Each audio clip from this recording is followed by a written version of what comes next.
Okay, we're live. Uh, Greetings, fellow savages. I think Nate Higgins uses the same similar intro. I don't think he calls you a bunch of savages, though. I do. I still love you. Today, it had been a little while. Like I said, I'm still busy on this basement project, and as World War III seems to be spinning up out there in the savage world, my focus on finishing my basement becomes that much more critical. So, peeling off a little bit of time this morning to address something that my wife came up with and shared with me, and I thought that's interesting. So it's a quote. I put it in the description, and I will read it here on the video too. But you can always go back to the description and take another look at it. I have to have my glasses.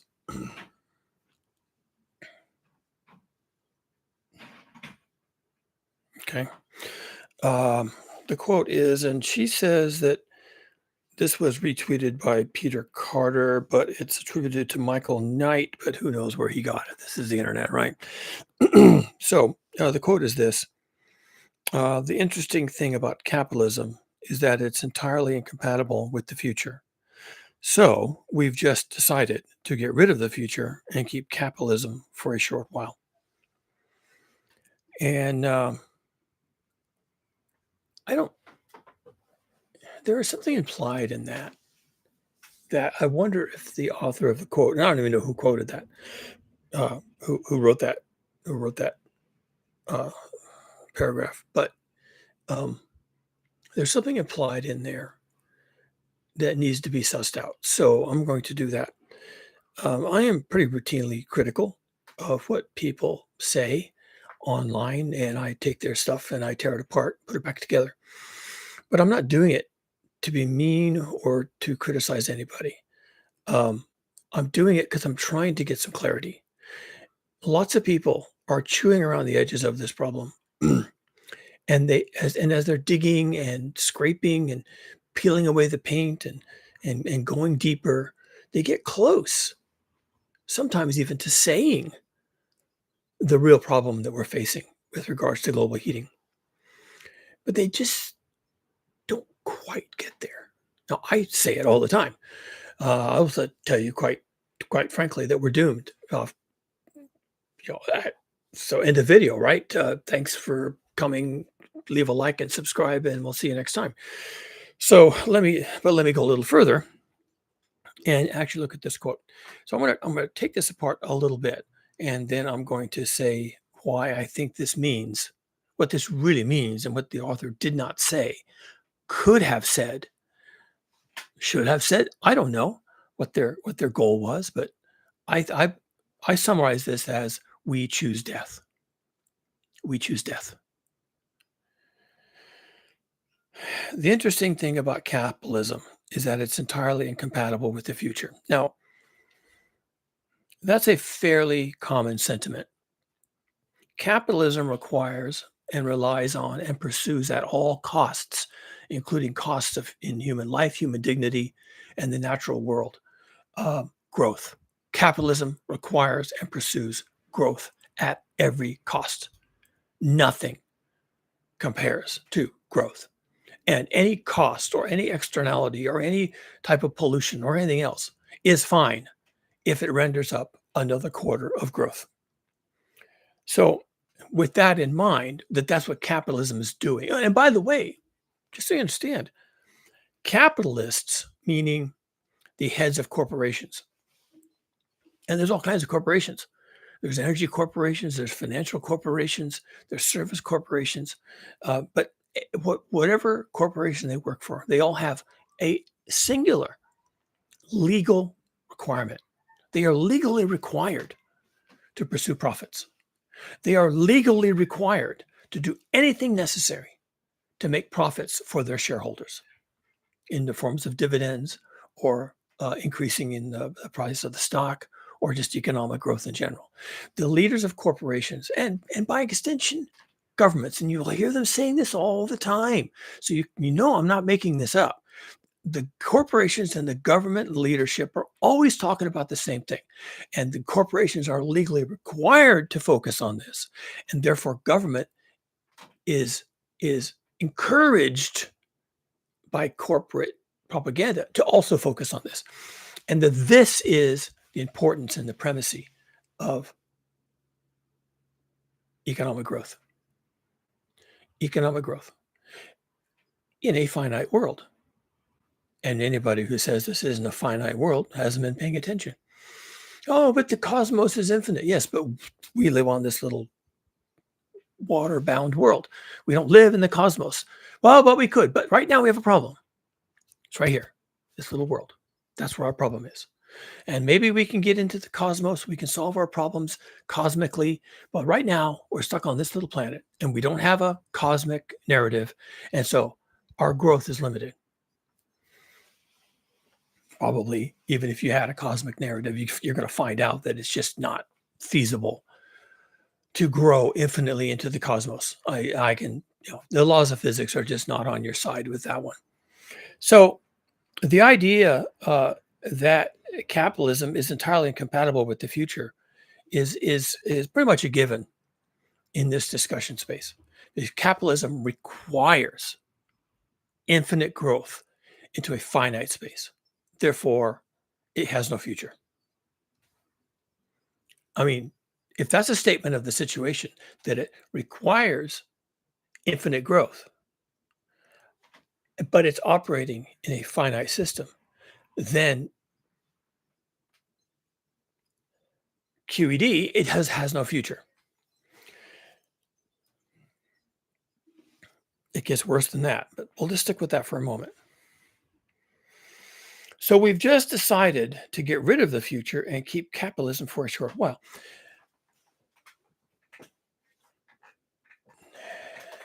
There is an idea implied in there that there's maybe some way you could fix capitalism in order to have that become compatible with the future. And the answer is no, you can't do that.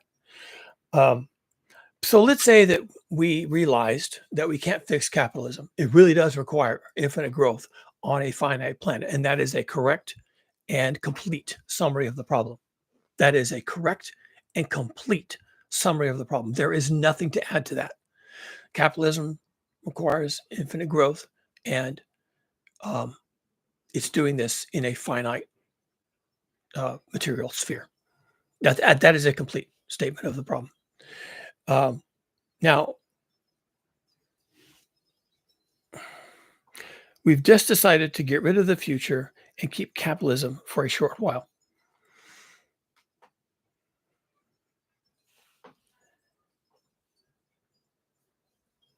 There can be some debate about how long we can even keep capitalism.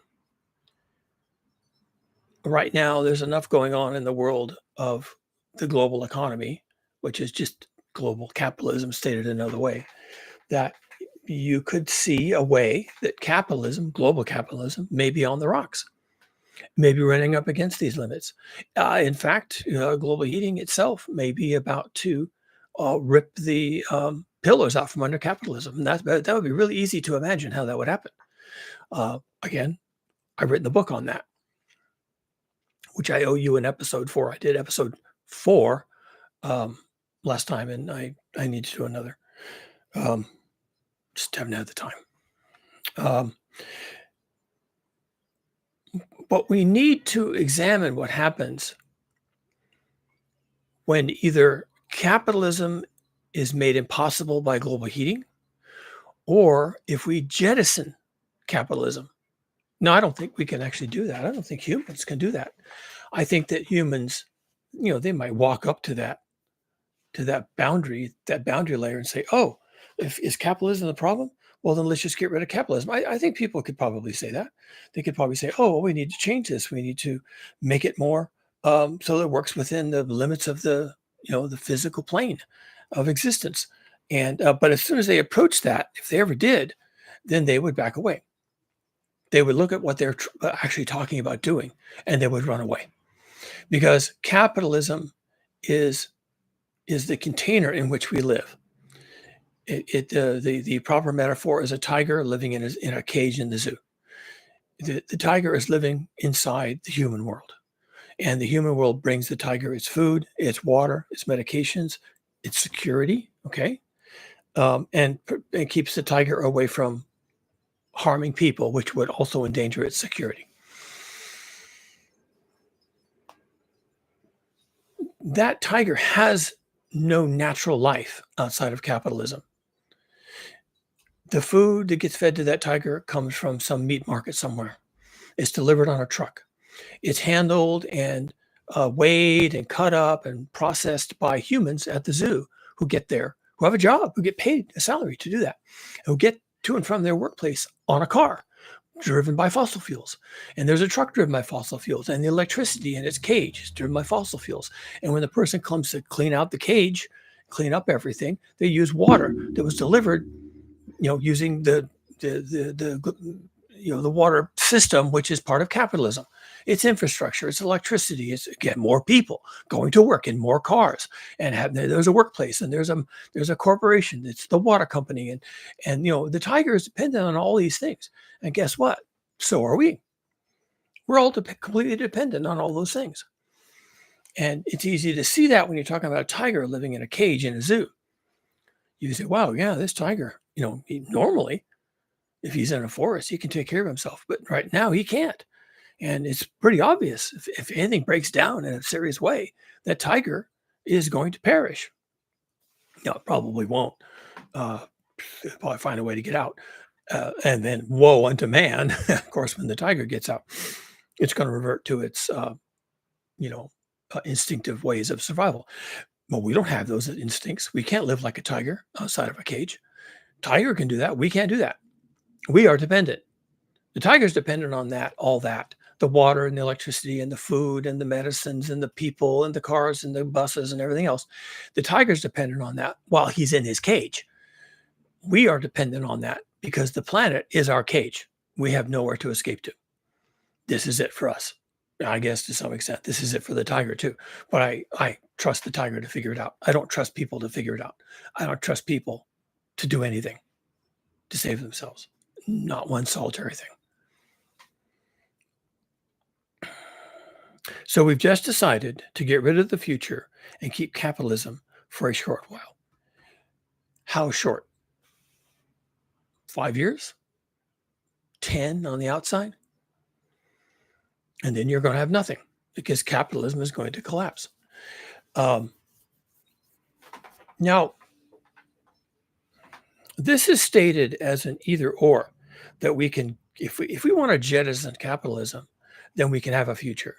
If we choose not to jettison capitalism, then we don't have a future because capitalism doesn't have a future. And if we decide to stay in that cage and that cage stops working because capitalism has collapsed, then we have no future. But if we jettison capitalism, we have a future. And that's wrong. I'm not saying that's the wrong thing to do. I'm saying that's inaccurate. This is not an either or. Either we choose capitalism or we choose the future.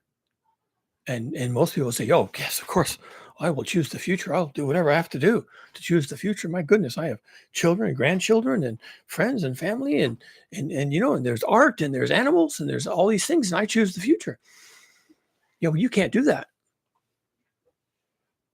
You can't. There's an implied unless in here. I hate those. I hate that because it's a lie. Any choice you make between capitalism and some imagined future without capitalism, I mean, that's the implication. If we choose capitalism, we have no future. If we abandon capitalism, we have a future. Any choice you make with or without capitalism, with or without a future, you have no future. I'm not saying that to be mean. I'm not saying that because this person is offensive or they're wrong and I'm an internet troll. I'm saying it because it's true. And it's hard to face at this point that we have no choice. Yes, you can choose to go forward with capitalism. That's a choice. And you can choose to, try to have a future. That's a choice. But really, you have no choice because both pathways lead down the same narrow alley to the same destination. And that is a massive human die-off. This happens all the time in discussing climate action. And that's how they usually frame it. We must take climate action or else. Really? So we have a choice between taking climate action or not taking climate action. And if we take climate action, we save ourselves in the world and the puppies and the kitties. Or if we don't choose climate action, then terrible things happen. No, terrible things happen regardless. You're not saving anything by taking climate action at this point. Well, how can you say that? Because it's true. You're in the jaws of disaster at this point. You're on the Titanic. You bought the fucking ticket. You went on board and you're sailing across the North Atlantic in an ice field full of icebergs. You did that. I did that. We all did that. And we're all standing on the deck of the Titanic looking at our ticket. It says the Titanic is unsinkable. But 5 minutes ago, it hit the iceberg. Now what? See, right now, you have no choices. You're going down. And had we had this discussion about, choosing, we should choose capitalism or choose to have a future. Capitalism has inherent contradictions. It requires infinite growth on a finite world, but that's not compatible with the future. So I have to choose one or the other. If we'd had that discussion on exactly that level, and that really is the full framing of the question. If we had the frame the question just like that, just as simple as that, and we had that discussion as a species, then we could have chose 100 years ago.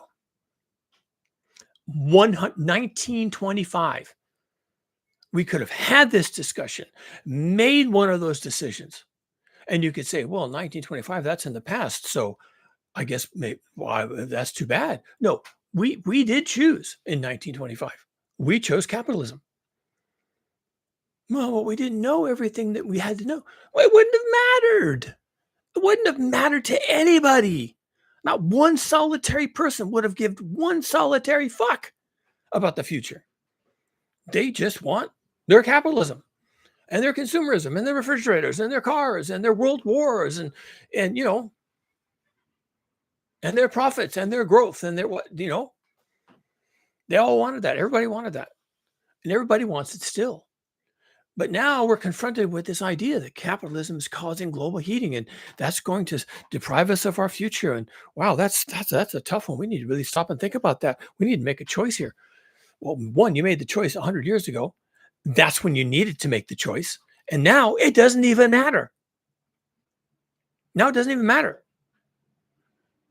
Now, if we were to, and this is absolute barking madness. I'll say it, but I know it's completely bonkers. But if we were to repudiate capitalism and its stepchild consumerism today, right now, as a species, that means the Russians, the Chinese, the Americans, the Europeans, the Africans, the South Americans, if everybody suddenly found religion and said, goodness gracious, we must repudiate capitalism. And they all repudiated capitalism. They said, we choose the future. And now we're going to have this future without capitalism. They would all die. They're like that tiger in a cage. Without the deliveries of the water and the food and the electricity and the medications and the everything else and the people coming in their cars and the waste being taken away and the people being kept out using cages and bars and the tiger being kept in, without all that stuff working, the tiger dies. And you're just like that. You can't repudiate capitalism. And yet capitalism means you can't have a future. But you can't repudiate capitalism because if you did, you wouldn't have a future. And there's a term for this kind of a problem where left is wrong. Okay, I'll choose right. Oh, that is definitely wrong. I'll go back and, but wait, that's still just as bad. And I have this one, and they're both horrible. That's called a wicked problem. Look it up. It's on Wikipedia. Wicked problem. It comes to us from engineering, where you can basically paint yourself into a corner, where physics limits what you can do. Physics limits what you can do. And those are the kind of problems where physics is involved, not politics, not economics, not religion, physics. When physics gets involved and physics walks up to you and taps you on the shoulder and say, hey, bud, you're screwed, then you're screwed. And you can say, well, there's political solutions. No, there isn't. Not to physics. Well, we could have an economic solution. No, you won't. Not regarding physics. Well, we could spiritually pray, God, miracles. No, physics. Physics is saying, yeah, about that. Ha, you're kind of screwed. Have fun. So this idea, and this the quote is nice. And most people would say, oh, yes. No, they would read this quote and they would say, very true. And then they would get in their car and go to Starbucks to be in line at the drive-thru to get their latte, right? Right after reading this, they'll do that. Here's the quote again. The interesting thing about capitalism is that it's entirely incompatible with the future. Of course, those capitalists, grr. So we've just decided to get rid of the future and keep capitalism for a short while. Those capitalists, those people, where do they come from? Who gave them the right to, and our future, my future? They have no say. How, since when? And, we have to stop the capitalists and we have to. That's like the tiger in his cage saying, bringing me food. Stop doing that. I can hunt for myself in my cage. And this water stuff, this is coming out of a hose. It tastes terrible. It's chlorine and fluoridated. And I can go to a stream and a lake and drink my own water. No, you can go swimming if I feel like it. And these people don't worry me. I just claw them and bite them and drive them away. I don't have any problem. You don't need these bars. You don't need this grotto. You don't need that's how you are. That you're fine. And you're just going to figure this out because you're a tiger. No, you're a tiger in a cage. A cage is called capitalism. And you live there. You live there every fucking day of every fucking hour of your entire life. You live in that cage, and it's called capitalism. It's called consumerism, and you can't get out. You cannot get out. There's no way for you to get out. Oh, well, I'll just buy less. You're still buying. Well, I'll live in a teepee. What? What are you going to eat? Acorns? On whose land? Who's going to let you put up a teepee on their land so you can eat the acorns, which, by the way, are inedible? What are you talking about? I'll live in an RV and I'll travel the nation. I'll be independent of all this housing and all these jobs, and I'll have my own money and I'll just live the way I want to. And no, you won't. You'll be driving on roads made out of asphalt and freeway overpasses, and there's a service station, and then there's a Wendy's to get yourself a quick burger and whatever else. And you've got money in the bank, and there's an ATM, and you got credit cards, and the credit cards get processed on the internet, and all this electricity, and all this networking, and all this everything, and you're still a tiger in a cage, and you're freely out there on your RV living the free life, and you're a tiger in a cage. You're completely dependent on capitalism, consumerism, 24 hours a day, every fucking hour of every fucking day, and everything that you could conceive of to free yourself of this system called capitalism that is in the process of actively destroying your place in the future. Everything you can conceive of to free yourself of that is delusional. Delusional. Now, I can think of something that would actually save you from capitalism, but you can't do it. You might do it in the future, but you can't do it now because capitalism won't let you. See how that works?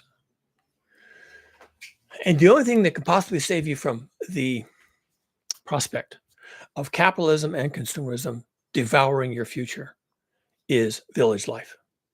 Basically getting to the lifeboats, getting off the Titanic and forming what I call village life. And my wife and I talk about this all the time, and she's all gung-ho to get out there and do that. She's an activist. She's always been an activist. And she thinks that, well, we just take action. Well, then we can solve the problem. Okay, fine. I mean, everyone needs a hobby.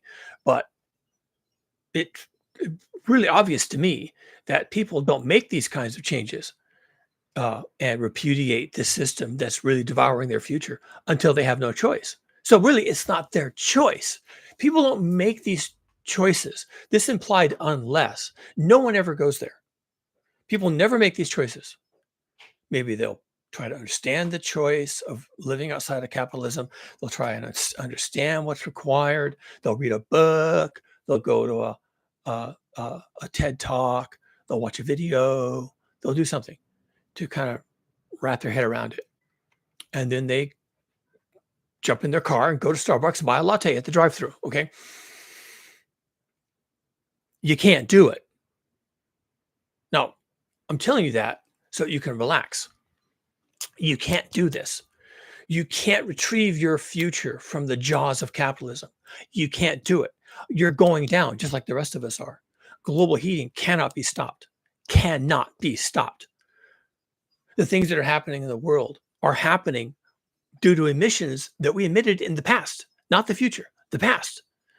So the melting of the Alps, the flooding in both New York and Florida, parts of Florida, and the fires in Canada, the boreal fires in Canada, and all the other fires that no one even reports on because they're in places that we can't even find on a map. By the way, there's fires all the time in Russia, in Siberia. They're zombie fires. They just burn and burn and burn. They never go out. Every year they come back and they burn some more. So going, there's zombie fires in Alaska of all places. So with just the level of things right now is bad enough from our past actions of driving and flying and moving goods and profiting and enlarging and fastering and growing and whatever. Just that past of capitalism got us where we are now. And the past isn't going away. Is that clear? Do I have to explain that? The past doesn't go away. Past actions don't go away. Do I have to explain that? I feel like I do. I'm not going to, but I kind of feel like, wait, I don't think people understand that the past actions dictate, okay, in the realm of physics, and this is always physics, right? I'm not talking about anything else but physics. In the realm of physics, past actions put you where you are today. It's cause and effect. You have a cause, and then you have an effect. And that's how physics works. It's like when you're playing pool and you have your cue, you take an action and you hit the cue ball and it hits a bunch of other balls and all these balls move around. That's physics. And once you've done that and that cue ball and it hits these other things, you can't reverse that. Does this make sense? I'm not sure people understand that our past actions burning fossil fuels stay with us forever, essentially, on human timescales. Those harms to the Earth dynamic system are now ours forever, essentially. I mean, I realize it's hundreds of thousands of years, but for our purposes, it's forever. Oh, and by the way, there is one narrative here where the harm we've done with capitalism to now is enough to push us into a future where humans are extinct. People say that. Now, I want to see the data. I want to know what they're talking about. In my book, I talk about that extensively. And I maintain there and here that human extinction is a bug. Human extinction is a non-issue. However, I have stated on this channel and in my book that we may have a die-off on the order of 1 in 1,000 surviving. 1 in 1,000. Now, there are 8 billion humans. A 1 in 1,000 survival rate leaves 8 million humans. That's not extinction. Are there 8 million elephants? Of the organisms of our size, right? Gorillas, chimpanzees, sloths, tapirs. Are there 8 million of anything? Of course not. So that's a long way from extinction, but it's a massive die-off. 1 in 1,000 survival rate, stated differently, is 1/10 of 1%. Stated differently, it's 99.9% die-off. Does that register?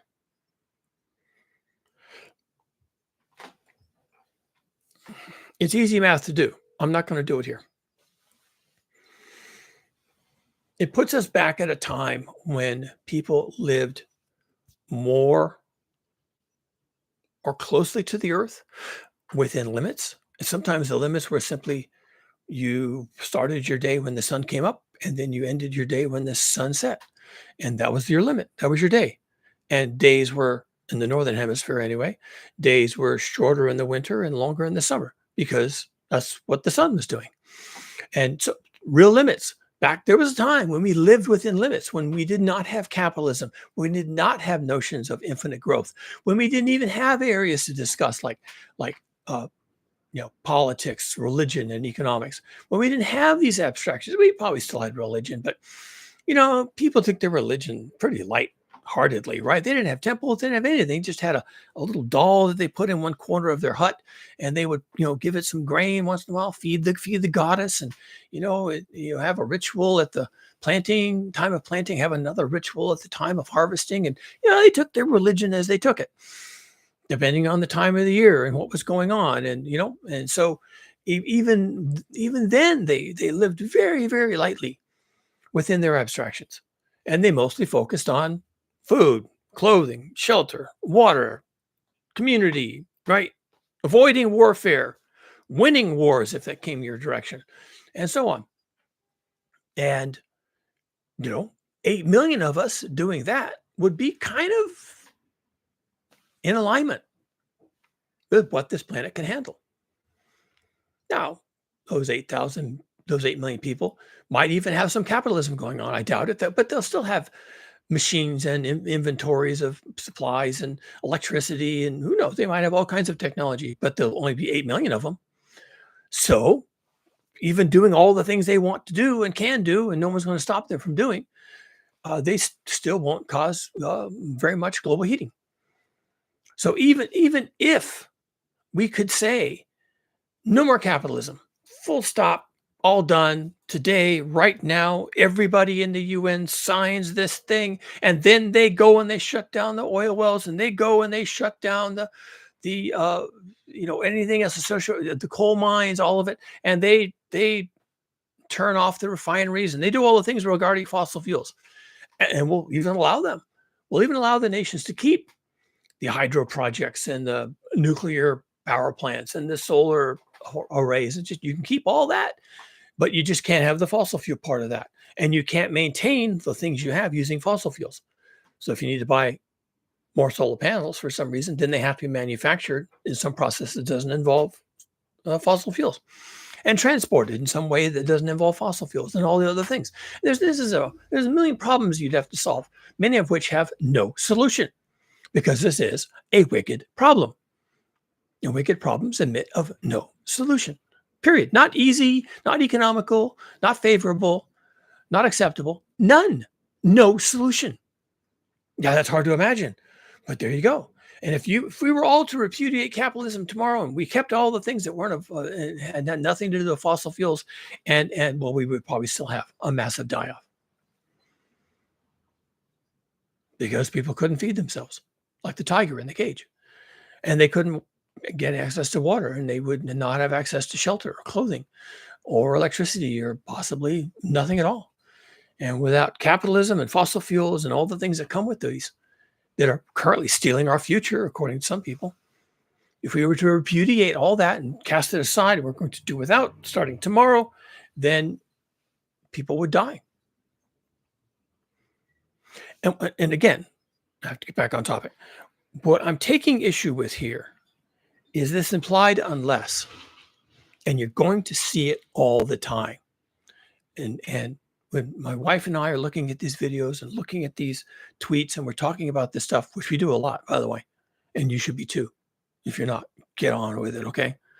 When we see these kind of things, I'm looking for the implied unless. I'm saying, so what are they setting up here? I'll read this again. The interesting thing about capitalism is that it is entirely incompatible with the future. So we've just decided to get rid of the future and keep capitalism for a short while. The implied unless is that there was another choice besides keeping capitalism. Repudiating capitalism is a thing you could choose to do. It seems impossible to me. I mean, it's just laughable. It's like a miracle from heaven. And I'm not even religious. So for me to say a miracle for heaven is to, you know, is a powerful statement of impossibility. So giving up capitalism on a global basis, it has to be on a global basis. It can't just be you and me and this mouse in my pocket. If we writ large were to give up capitalism, we writ large would die. And this implied unless, unless we give up capitalism, we won't have a future. That's categorically mistaken. In fact, that's a category error. If you don't give up capitalism, you have no future, hands down. And it will be very bleak.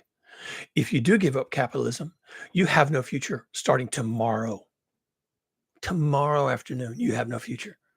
Now, you'll be on a planet at 420 parts per million, whatever it currently is, 430 parts per million of CO2. If we don't give up capitalism and therefore fossil fuels right now, that could go 500, 600.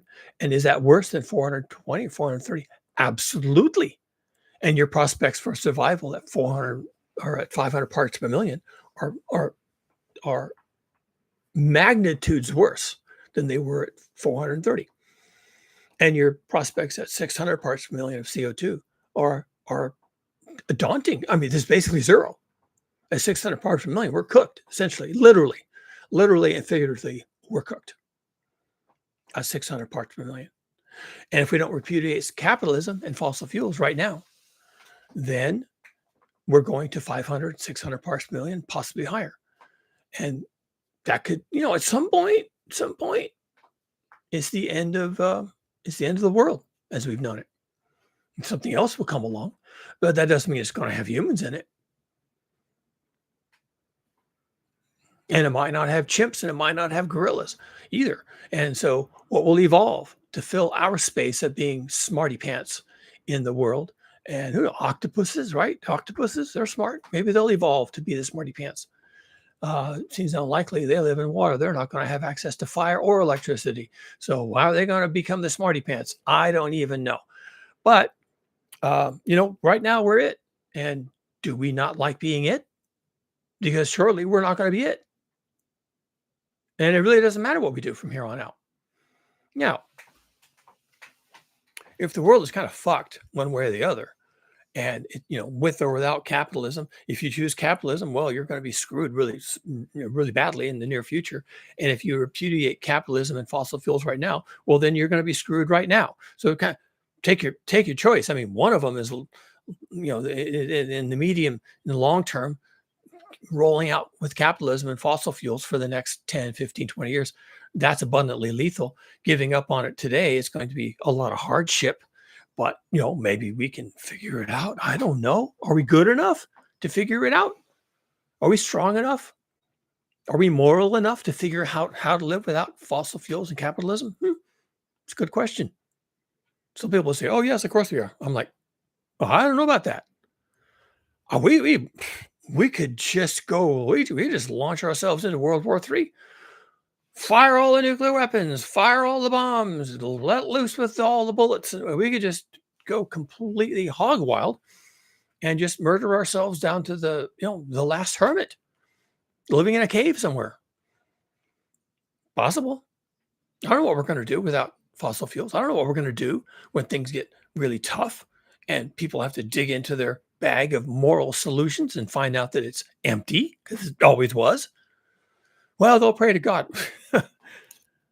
Physics isn't listening, okay? Physics doesn't care. Oh, well, we'll lower interest rates. Seriously? You're going to lower interest rates? Oh, well, we'll pass legislation. We'll vote on this. We'll have strong democracies. We'll have more democracies in the world. Strength through power, through bullets. Yeah, that's going to really work. No, you're not going to do anything.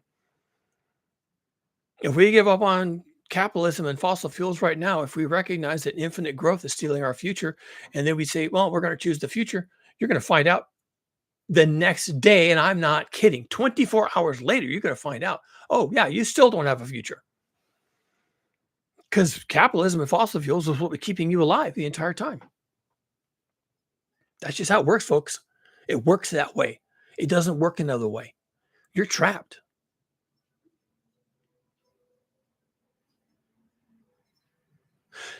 And pursuing village life doesn't untrap you. But here's what it does do. The lone monkey is a dead monkey. Monkeys stick together. Most of the primates, orangutans are an exception. Most of the primates stick together. They form troops. They protect each other. They help each other find food. They give each other moral support. And the lone monkey is a dead monkey. By adopting village life, you will find yourself surrounded by people who can support you when you are personally slipping. You will find that you can support other people when they are slipping and thereby give yourself a sense of meaning. You will find that you do things collectively, cooking meals, eating, right? Childbirth, rearing children. You start to do things collectively, which gives us this sense of togetherness and bonding that is so critical to human mental health. And you find that a lot of people who obviously have mental health problems are people who are alone. Not necessarily physically alone. They might have their family around them, but they become isolated. They become paranoid, delusional. They become, um, uh, you know, uh, you know, politically deranged, religiously deranged. I just learned a new term today. Um, religious scrupulosity. Religious scrupulosity. It's an OCD um,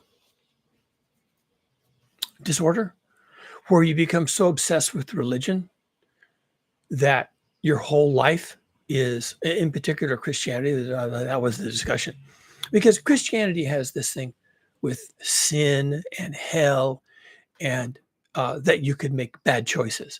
So, in particular, with Christianity, you can become overly scrupulous, and you become obsessed. So it's an OCD disorder. You become obsessed with sin, your sin, past sins, current sins. You could become obsessed that maybe you're not uh, devout enough, and that there's a threshold, and that you'll be this devout when you needed to be this devout to get into heaven. And because you're right here, not way down here, but you're just right here, not quite there, just right here. And you become obsessed with this. And the reason I'm mentioning this is because people can become isolated through obsessions and compulsions. And there's a lot of OCD behavior in wealth accumulation, work ethic, um, morality, religious uh, ritual, and not even religious ritual, just your own personal rituals. People get tied up in their rituals where they just can't do anything differently. Oh, I'd love to go out and have coffee with you, but right now I must do this. And you're like, well, could you do it later? No, I must do it now. And people can be so OCD that they can't interact with people in a fluid and normal manner. And there's a lot of this. There's a lot of OCD behavior, a lot of autism in business. There's a lot of compulsion and obsession over profits and wealth. And there's a lot of fear of the future that if I don't get this one more order out, if I don't get one more order today, then I'm not going to make my quota. I'm not going to get my bonus. And of course, um, capitalism is constantly doing this to people. Thou shalt, you must, please pay attention to what I'm telling you. This is so important for your survival. And it makes us OCD. And I'm saying all this because I want to make a point that people are isolated. They do have obsessions and compulsions. These are very often associated with either capitalism or religion. And everybody has been born into these obsessive compulsive disorders. And it's going to be very difficult for any of us to form community.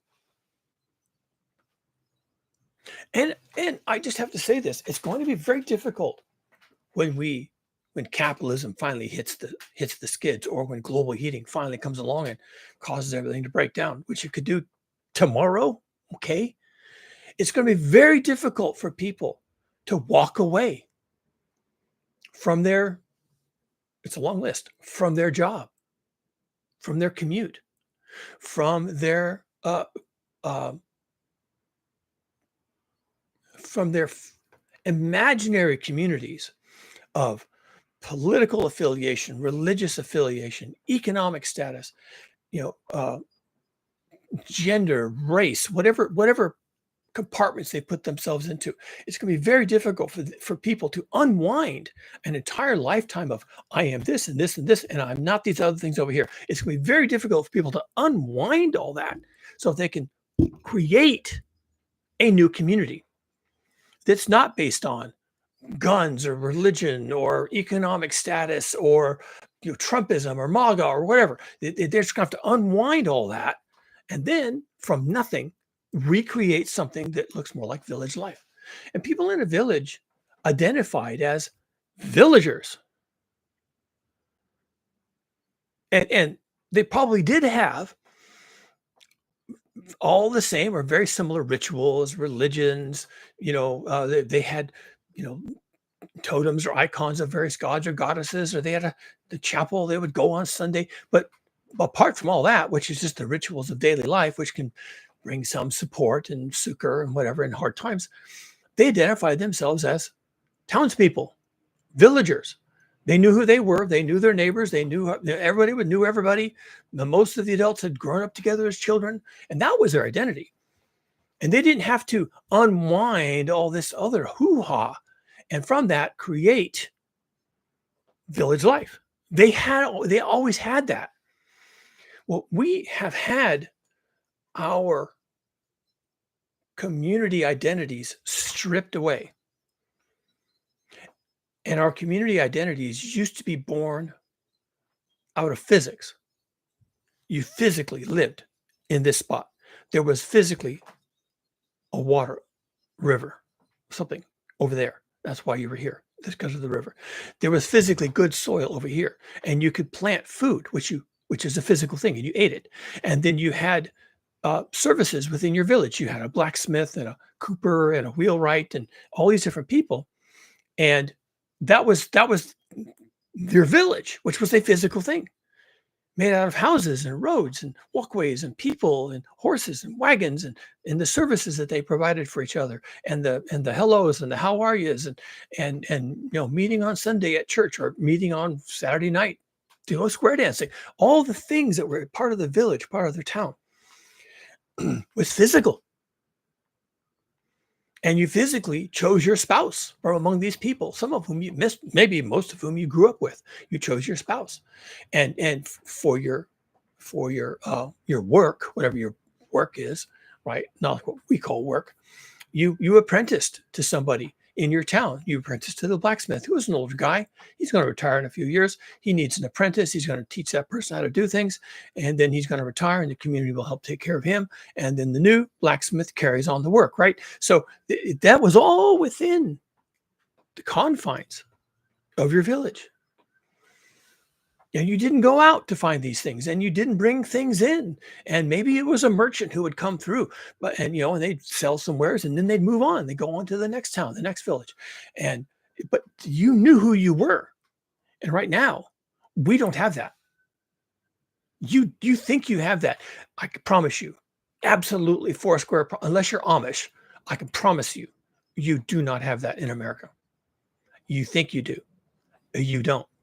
A lot of what you think is actually online forums, people you never met and never will, and could be thousands of miles away.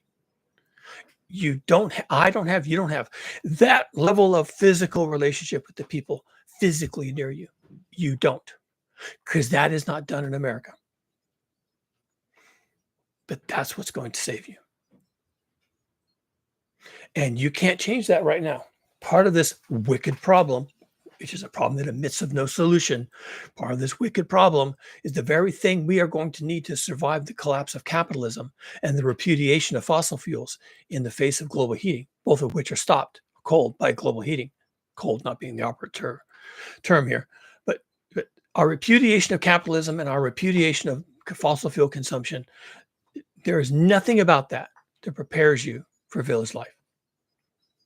Quite the opposite will happen. People will panic. They always do. And because these changes are going to happen globally, there'll be nowhere to turn. When your little community, when the gas pumps are empty, you can't just go to the next town and fill up at their gas pumps because theirs are going to be empty too. And if your electricity fails and you think that someone's going to come in and fix the electricity for you, they're not, because the electricity has failed on a really large scale, maybe even totally in almost every place. It has failed. And who's going to fix that? Nobody. Nobody's going to fix that. And everybody will panic. And some will run right, and some will run left, and some will sit down and cry. And that's all they can do is panic because they don't know what to do. And when you don't know what to do and you have to do something, you panic. Everybody does that. When you have to do something or perish and you don't know what to do, so you're going to perish, you panic. And this statement, I'll go back and I'll read it again. It doesn't cause you to think about that. It causes you to think that there's a right way and a wrong way, and the wrong way has no future. You must choose the right way, and then it walks away from that. I've just spent 51 minutes and 16 seconds explaining why that doesn't work. The interesting thing about capitalism is that it's entirely incompatible with the future. So, therefore, we've just decided to get rid of the future and keep capitalism for a short while. Or we could have chosen the future and repudiated capitalism and therefore fossil fuels. No, you couldn't do that either. You can't. You can't do it. You will do it. And on the day when you do that, when you repudiate capitalism and you repudiate fossil fuels, or just as likely, maybe even vastly more likely, it goes away without your consent, capitalism can fail. The fossil fuel and the supply chains and all that stuff working for you could fail in a small way or a big way. And on that day, you won't have a community. You'll have a bunch of people online. You'll have me and all my baloney, and you'll have some neighbor who doesn't have your politics and they don't want to talk to you, and there's another neighbor who just stands around on his front porch with his gun and you can't approach him, and there's a bunch of other neighbors that have already left town. They got in their cars and they packed up and they just left the keys in the front door. And then that's your community.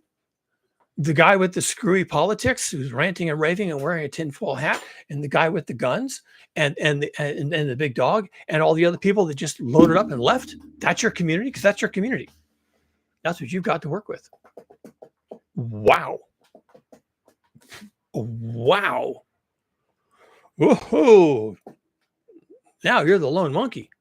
And so is the guy with the tinfoil hat. He's a lone monkey too. And so is the guy with the dog and the AR-15. He's a lone monkey.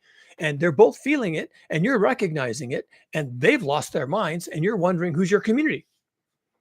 Because all the people who hadn't lost their mind just loaded up their SUVs and hit the road. Where are they going? What are they going to find? Where they're going to find more people with tinfoil hats and AR-15s is what they're going to find. And on that day, you're going to have to pull this together. Wow. Wow. On that day, on that faithful day. And how's that day happen? I don't know. World War III. Or not even World War III. World War III light. Right? We're having this right now. What if Iran decides to what if the U.S. decides to turn all their bombs and missiles on Iran's oil platform, or even Russia's oil output? And what if Iran then decides to take the Saudis out in retaliation? And and then that's it. And then some sabotage, around the United States, some drone flights, some whatever. Some sleeper cells wake up and decide to bomb the oil facilities in Cushing, Oklahoma, and bomb a couple of refineries here in California, and we're off to the races, right? we're off to the races.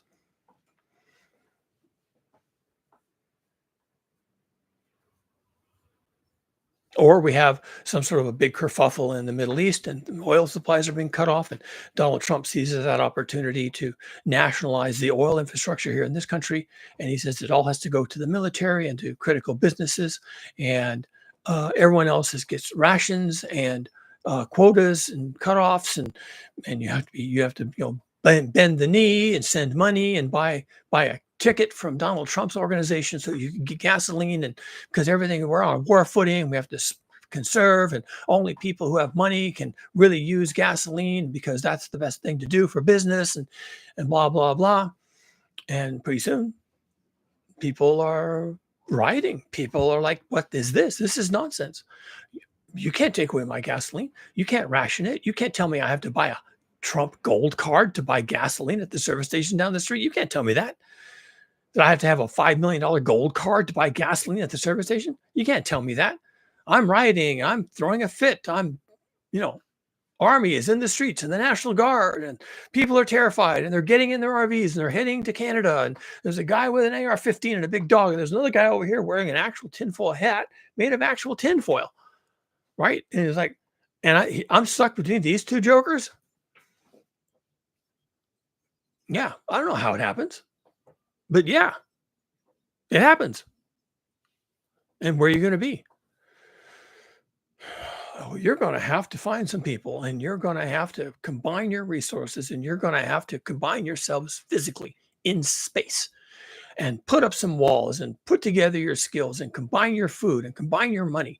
And if somebody has solar power, figure out how that works for you. And if and you're just going to have to pull a rabbit out of the hat, and you're going to have until tomorrow afternoon to figure all that out. Because in about 72 hours, the wheels come off. The wheels come off. Any interruption to the smooth functioning of capitalism and capitalism-driven consumerism, any interruption, however small, what is speed bump? All those supply chains to Target and Whole Foods and Walmart, any interruptions at all. And there's like 72 hours of stuff in the pipeline. And as soon as that drains out, it's on the shelves, and then the shelves start to deplete. And there's gas rationing and war. And Trump says that we're going to have to live differently, and only the rich people get fuel. And you have to buy a $5 million Trump card to get gasoline at the local service station. When all that stuff happens, however it happens, when that happens, then you've got like 72 hours to figure it out. And you need to end up with a community of people who will stand together and who won't question it. All right, this is it. This is where we make our stand. And do you have other family you need to get in here? Or get on the phone, get them in here before the cell towers go down, before everything is jammed up with emergency calls, before 911 is completely jammed up with emergency calls, before the police are so busy. Get your people in here. Get your son and daughter and your daughter-in-law and get your nieces and nephews and those other people you used to go to theater with, and get them over here too. And we're building a perimeter, and we're using our backyard spaces, and we're collecting our seeds, and we're going to figure out how we're going to get through this. And we're laying up water, and we're creating garden beds, and we're trying to figure out what we're going to have, because we don't, this is the end. And we don't see what comes after this. There is no future. And it doesn't happen because you repudiated capitalism. And it doesn't happen, because you took climate action. It's just guaranteed to happen. All paths lead to the same place. And this place is called the land of unintended consequences. We are in a wicked problem. There are no solutions. You might survive it, but not because you solved it, because you got out of the way of it. You circled your wagons. You brought in your friends and family. You pooled your resources. You all decided to work together. You didn't question it. You didn't allow politics to get in the middle of it. You set aside your religions and your economics, and you had no fears of those things. You were in a physical space doing physical things with physical people. And you're hoping that all of that, when combined with all the resources you have and all the ones you can still accumulate and all the knowledge and all the things you can do, you're hoping that that space defined with those people and those things, those physical things, is enough. You're hoping it's enough. I don't know how you do that. I know you can't do it now. I know you can't do it until the wheels come off. And then you've got 72 hours to do it. Wow. Wow. Yes, because of capitalism, we have no future. Because of climate change, global heating, we have no future. Because we're going to have to repudiate fossil fuels eventually. We can have no future. As simple as that. And even if we don't take all those actions, global heating means we don't have a future. It's just going to come along and clobber us. It's already happening in the East right now. Record temperatures, records are falling every day in towns that, I couldn't even find on a map. All over the East Coast and the upper Midwest, record temperatures. What's that going to do to people's lives? What's that going to do to crops, crop yields, and supply chains? Don't know. I guess we're going to find out, aren't we? And when we find out, then we'll know something. And one of these days, you're going to be looking around. You can say, well, what have I got? Well, it's over. What have I got to work with? And there's that nut over there with this actual aluminum foil on his actual head. And here's this nut over here. I always knew he was a problem. He's out there on his front porch in a rocket chair with his AR-15 and his 2 pit bulls. Well, can't work with that. And all my other neighbors, they're gone. When did they hit the trail? The garage doors are left open, and looters are coming and taking things out of their houses. And what, they left? They just up and left in the middle of the night. What's going on? What? That's the day you're going to say, oh, well, I guess I've got to figure this out. Yeah, and at that point, you'll have about 72 hours to figure it out. And no, I don't recommend being that nutter on the front porch with your pit bulls and your AR-15. And I don't recommend fashioning tinfoil hats. I don't think that's going to save you. And to be honest, I don't think that loading up the family SUV and heading out of town is going to solve your problem either. Because everywhere you go, it's going to be nutters. Unless you can find that one person in 1,000 who's saying, we got a problem. We got to solve this. We have to form a community real quick.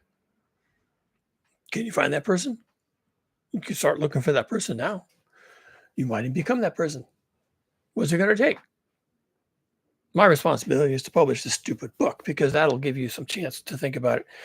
I will come back here and I will do another reading. I'm up to episode 5. Episode 4 was really short and I had lots of interruptions, phone calls and all this kind of stuff. I may do it over again, but whatever.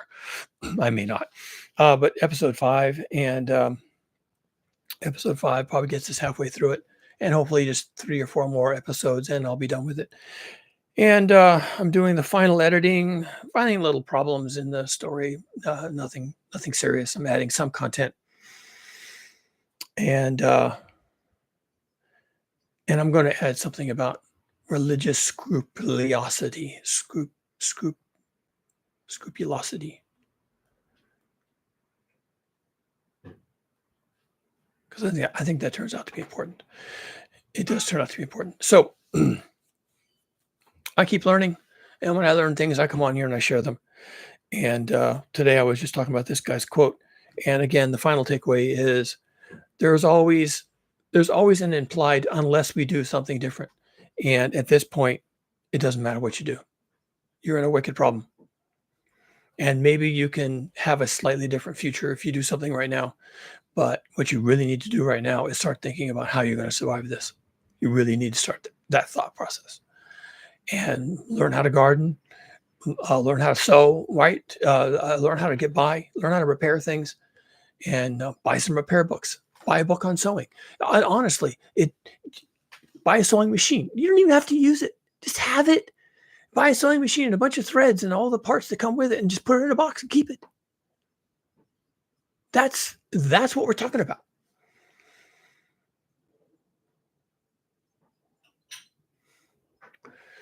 Anyway, like and subscribe, and I have a link to buy me a coffee. It's not in the description right now, but I will put it in there.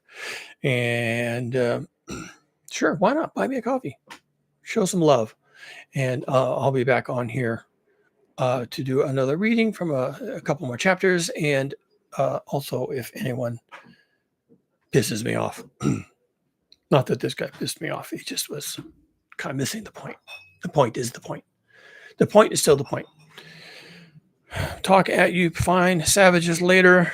And in the meantime, don't die.